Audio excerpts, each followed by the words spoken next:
ভারতের ফেডারেল কাঠামো বলছে কেন্দ্র ও রাজ্যের মধ্যে ভারসাম্য থাকবে, কিন্তু পশ্চিমবঙ্গে সেই ভারসাম্য যেন প্রতিনিয়ত রশির টানাটানির মতো এক রাজনৈতিক সংঘাত।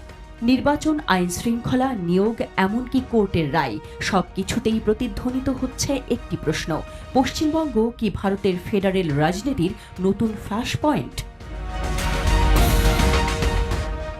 ভারতের সংবিধান অনুযায়ী রাজ্য সরকার নিজস্ব বিষয়ে স্বাধীন, তবে সাম্প্রতিক বছরগুলোতে পশ্চিমবঙ্গ সেই তাত্ত্বিক কাঠামোর ভেতরেই বাস্তব সংঘাতের কেন্দ্র হয়ে দাঁড়িয়েছে। বিজেপি নেতৃত্বাধীন কেন্দ্রীয় সরকার ও মমতা ব্যানার্জি তৃণমূল সরকার প্রায় সব ক্ষেত্রেই মুখোমুখি।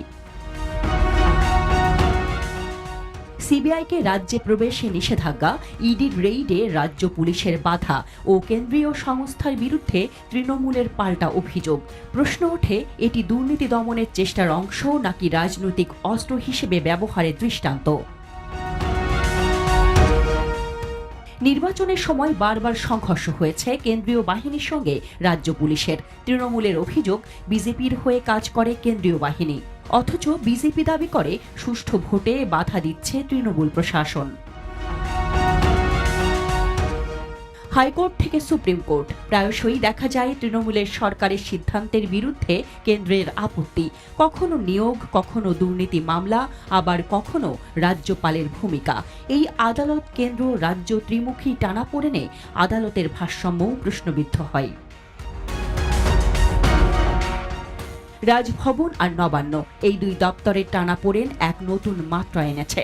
প্রাক্তন রাজ্যপাল জগদীপ ধনখড় থেকে বর্তমান রাজ্যপাল সিভি আনন্দ বোস পর্যন্ত প্রায় সবাইকেই মুখ্যমন্ত্রীর সঙ্গে সংঘাতে জড়াতে দেখা গেছে। এই সংঘাত শুধুই রাজনৈতিক কিনা, নাকি বৃহত্তর এক সাংবিধানিক সংকটের ইঙ্গিত, তা নিয়েও দ্বিমত আছে। এক পক্ষ বলছে তৃণমূল কেবল আঞ্চলিক স্বায়ত্তশাসনের রক্ষা করছে, অন্য পক্ষ বলছে এটা হচ্ছে অবাধ্যতার রাজনীতি। গণতন্ত্রের এই ছায়াযুদ্ধ কাদের লাভবান করছে?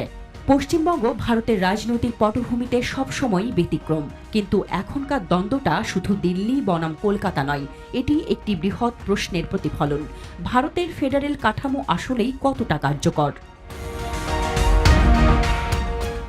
Desk report, Dhaka express.